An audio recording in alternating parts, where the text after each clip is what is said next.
বন্ধুরা, আমি রাখি আর আপনাদের সামনে নতুন একটা রেসিপি নিয়ে চলে আসছি। তো আশা করি আপনাদের ভালো লাগবে। তো আজকের রেসিপি হলো পটল পুর। পটল পুরের রেসিপিটা আমি কিভাবে বাড়িতে বানিয়ে থাকি সেটা আপনাদের সাথে শেয়ার করব। তো বন্ধুরা সঙ্গে থেকে পুরো ভিডিওটা দেখুন, স্কিপ না করে। তো বন্ধুরা চলুন। আর এবার দেখুন, এই পটলগুলো আমি আগে থেকে ধুয়ে নিয়েছি। ধুয়ে নিয়ে এবার কিন্তু এই ছুরি দিয়ে এইভাবে চেঁচে নিচ্ছি। আর এইভাবে চাষতে হবে, আর দা দিয়েও করতে পারেন, আর যার যার যেরকম সুবিধা আর কি। তো বন্ধুরা, পটল পুর এভাবে আপনারা খেয়েছেন কি না অবশ্যই কিন্তু কমেন্ট করে বলবেন। তো পটল কিন্তু অনেকভাবেই খাওয়া যায়, দই পটল, তো অনেকভাবে। তারপরে ঝাল, পটল ঝালও খাওয়া যায়, অনেক রকমই খাওয়া যায়। তো আমি আবার এইভাবে বানাই, আমার বাড়িতে সবাই এরকম ভালোবাসে।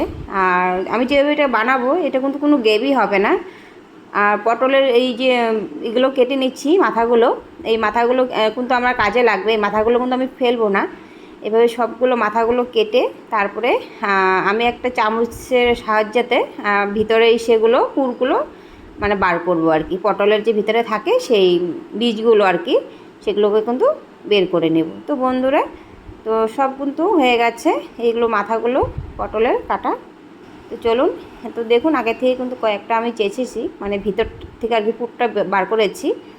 আর এভাবে কিন্তু সে চামচের যে পিছনটা আছে না, সেই ডাটাটা পিছন সাইডটা আর কি, সেটা দিয়ে কিন্তু এভাবে ভিতর দিয়ে সুন্দর করে চেঁচে চেঁচে ভিতর থেকে মশলাটা বার করে নিলাম। দেখতেই পাচ্ছেন সবগুলো কিন্তু মশলা বার করা হয়ে গেছে। এদিকে দেখুন, পেঁয়াজ কেটে নিয়েছি, লঙ্কা গোটা নিয়ে নিয়েছি, রসুন, আদা, টমেটো, এগুলো সব লাগবে। তো টমেটোটা আমি দেইনি, টমেটোটা আমি কেটেছিলাম, ভেবেছিলাম দেবো পরে, কিন্তু আমি আর টমেটোটা দেইনি। যাই হোক, এদিকে কিন্তু কাঁচা লঙ্কা, রসুন, আদা পেস্ট করে নেব। আর অবশ্যই এটা পেস্ট করেই নিতে হবে। তো আমি কিন্তু রসুন কিন্তু অনেকগুলোই দিয়েছি। চলুন এবার পেস্ট করে নিয়ে নিই। তো পেস্ট হয়ে গেছে বন্ধুরা। এদিকে কিন্তু আমি মিক্সি জারটা আবার ধুয়ে নিয়ে, আর এই যে পটলের ভিতরে যে বীজগুলো বের করে নিয়েছি সেগুলো দিলাম। আর একটুখানি কালো শস্য দিয়েছি, আর দিয়েছি হলো বাদাম। বাদামটা অবশ্যই দিবেন, টেস্ট বাড়ে।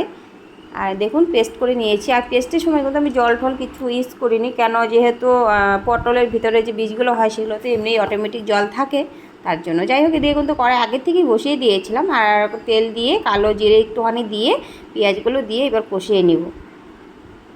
পেঁয়াজগুলো কিন্তু বেশি লাল করে ভাজবো না, বেশি লাল করে ভাজার কোনো প্রয়োজন নেই। আর এখন দিয়ে দেবো আমি 1 চামচের মতো নুন।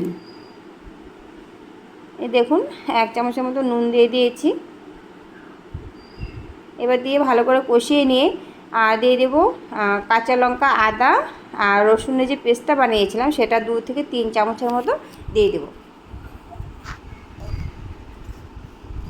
আর এই যে মশলাটা দেখতে পাচ্ছেন, এখানে আছে জিরে, মৌরি, ধনে। আমি কিন্তু আগের থেকে ভেজে রেখে দিয়েছিলাম। আর আমার বাড়িতে কিন্তু মশলা ভাজাই থাকে, ভেজে আমি গুঁড়ো করে রেখে দিই, সেটাই দিই। যাই হোক, ওই তো দিয়ে দিয়েছি। আর লঙ্কার গুঁড়ো দিয়েছি, মানে কাশ্মীরি লঙ্কার গুঁড়ো, এটা লাল হওয়ার জন্য, কালারের জন্য। আর তারপরে পেস্ট করেছিলাম, যে দিয়েছিলাম বাদাম, আর ওই যে পটলের যে ভিতরে বীজগুলো হয় সেগুলো যে আমি পেস্ট করেছিলাম, আর একটুখানি শস্য, ওটা কিন্তু আমি দিয়ে আর একটুখানি বাটিতে 1 ফোঁটা জল দিয়ে ভালো করে কষিয়ে নিচ্ছি। আর এখানে কিন্তু কোনো জল টল পড়বে না, জল দেওয়ার কোনো দরকার নেই, এভাবেই কিন্তু বানাতে হবে।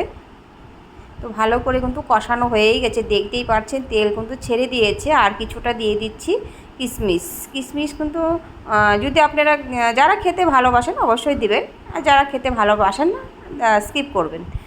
তো আমি দিয়েছি, আর খেতে খুব ভালোও লাগে, পুটপুট করে, মানে খুব ভালো লাগে খেতে। আর একটু মিষ্টি মিষ্টিও লাগবে। আর এখানে আমি আরেকটা জিনিস ব্যবহার করেছি, সেটা হচ্ছে চিনিটা আমার মনে হয় আপনাদের সাথে শেয়ার করেছি কিনা, যাই হোক দেখতে হবে।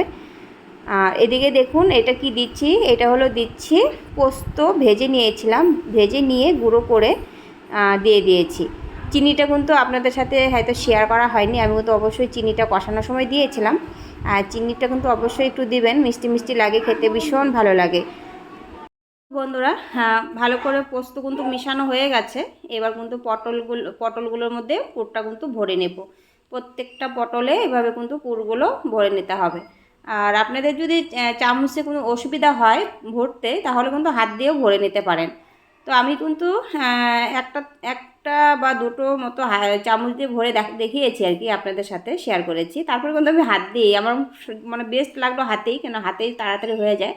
তো আমি হাত দিয়েই কিন্তু ভরে নিয়েছি সবগুলো। আর এই যে কাঠিগুলো দেখতে পাচ্ছেন, এগুলো কিন্তু ধূপকাঠি, যে আমরা ধূপশলা যখন ধরাই তো কাঠিগুলো এই এতটুকু করে কিন্তু থেকে যায়, সেগুলো কিন্তু আমি কোনোদিনও ফেলি না, সব আমি রেখে দিই স্টক করে, কেন এই যে এরকম পুরঠুর বানালে কিন্তু কাজে লাগে। তো বন্ধুরা দেখতেই পাচ্ছেন সবগুলো কিন্তু ভরে নিয়েছি, আর কাঠিগুলো এভাবে কিন্তু লাগিয়ে নিয়েছি। কেন বলুন তো, না হলে পুরটা তো বের হয়ে যাবে। আর কাঠি এভাবে লাগিয়ে মুখ বন্ধ করে লাগিয়েও কিন্তু, তাও কিন্তু অল্প, যখন এটা হয়ে যায় আর কি, যখন ফ্রাই করি। আর দেখুন তেল কিন্তু দিয়ে দিয়েছি কড়াইতে, আর এভাবে কিন্তু 4টে করে ভাজবো, যেহেতু 8টা হয়েছে, চারটা করে দুবার করে ভেজে নেব। আর এতে দেখতেই পাচ্ছেন মুখগুলো কিন্তু খুলে গিয়ে পুর একটু একটু করে বের হয়ে যাচ্ছে, তাতে কোনো অসুবিধা নেই, বেশি একটা বের হয় না, হালকা একটুখানি বের হবেই। আর আমি কিন্তু এই যে ভেজে এভাবে তুলে নিব, আর কিন্তু কিচ্ছু করব না।